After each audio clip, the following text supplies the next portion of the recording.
Hello दोस्तों, मैं review करता हूं इस हफ्ते की रिलीज होने वाली फिल्म वीरप्पन का। तो वीरप्पन का मतलब यह है कि वीरप्पन के ऊपर फिल्म बनी है, तो वीरप्पन की बायोग्राफी है। और बायोग्राफी का मतलब यह है कि वीरप्पन एक रियल फिल्म है।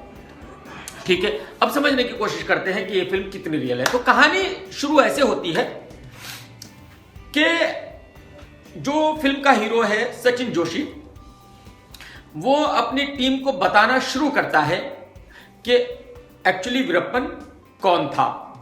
तो वीरप्पन बचपन में पुलिस वालों को चाय लाके देता था, फिर पुलिस वालों ने उसको ट्रेनिंग दी और उसका निशाना बहुत अच्छा हो गया। फिर पुलिस वाले ही उससे आप ये समझिए कि 2 नंबर के काम करवाने लगे, हाथी मरवाने लगे, शेर मरवाने लगे।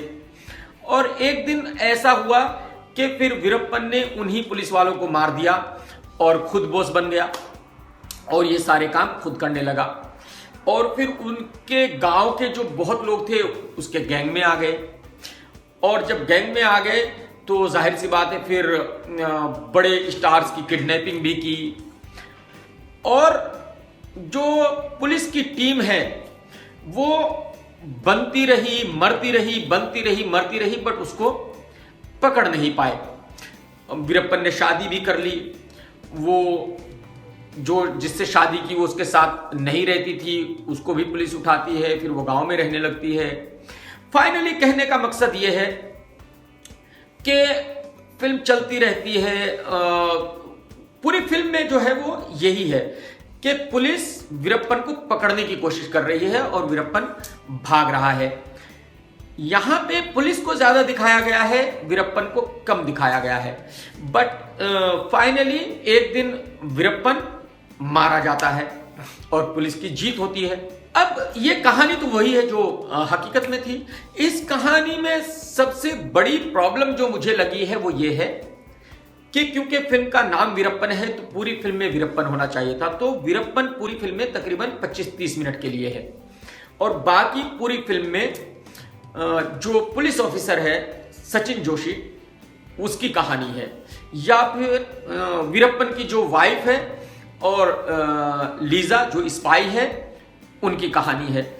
तो कहीं ना कहीं दिमाग भटक जाता है कि यार हम वीरप्पन देखने आए थे, बट ये कहानी वीरप्पन की है नहीं, ये कहानी पुलिस की चल रही है।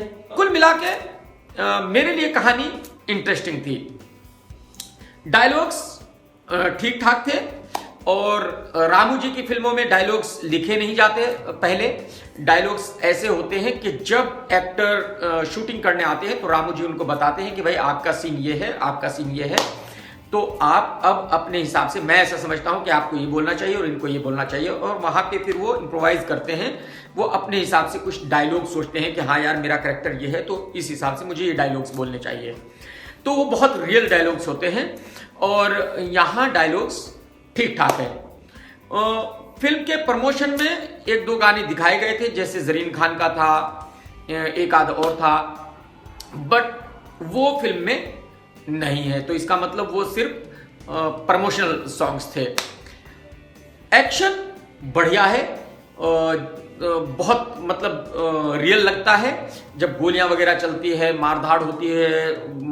थोड़ी फिल्म बहुत आप ये कह सकते हैं कि बहुत वायलेंट फिल्म है, तो जाहिर सी बात है बच्चों की फिल्म नहीं है, फैमिली की भी फिल्म नहीं है, मैं ये कह सकता हूं, क्योंकि शायद फैमिली इतनी ज्यादा वायलेंस पसंद नहीं करेगी।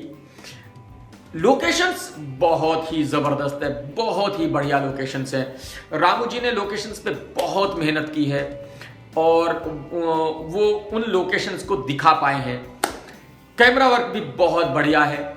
कहीं कहीं उन्होंने ज़्यादा टेक्निक यूज़ करने की कोशिश की है, 5D पे शूट किया है। तो बट कुल मिलाकर देखा जाए तो कैमरा वर्क भी बहुत बढ़िया है, एडिटिंग भी ठीक ठाक ही है। एक्टिंग में ये कहूँगा कि सचिन ने ठीक ठाक एक्टिंग की है, अपने रोल को ठीक ठाक निभाया है।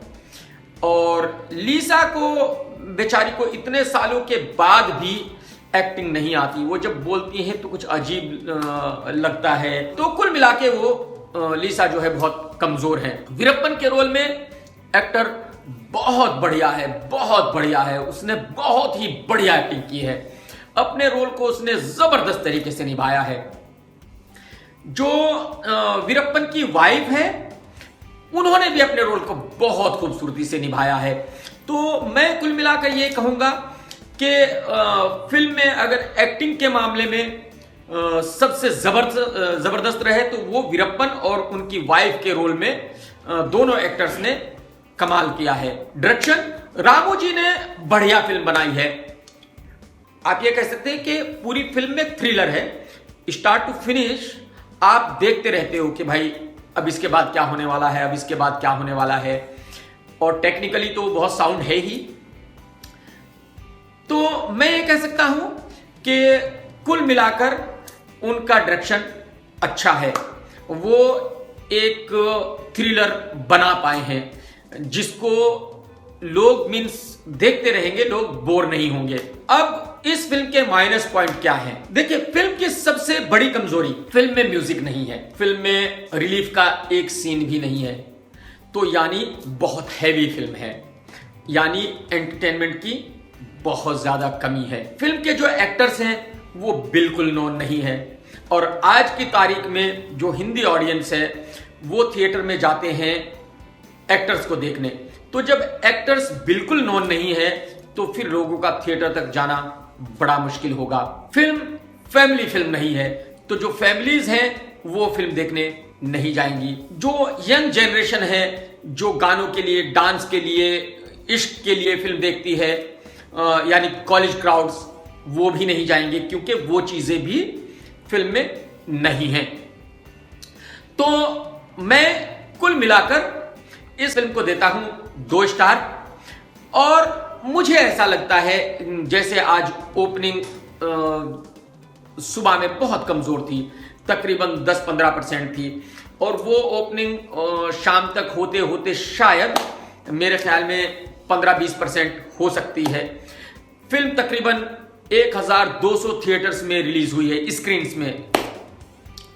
तो मैं ऐसा समझता हूं कि शायद जो पूरे दिन का कलेक्शन होगा वो 1.5 करोड़ से 2 करोड़ तक कहीं हो सकता है।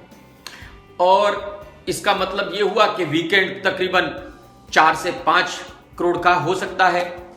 तो लाइफ टाइम मेरे ख्याल में 7-8 करोड़ के आसपास बिजनेस हो सकता है। अब सवाल यह है कि आज की तारीख में एक फिल्म को सही से रिलीज करने के लिए कम से कम 5 करोड़ का पीएनए चाहिए, यानी 5 करोड़ का इन्वेस्टमेंट होता है एक फिल्म को सही तरीके से रिलीज करने के लिए।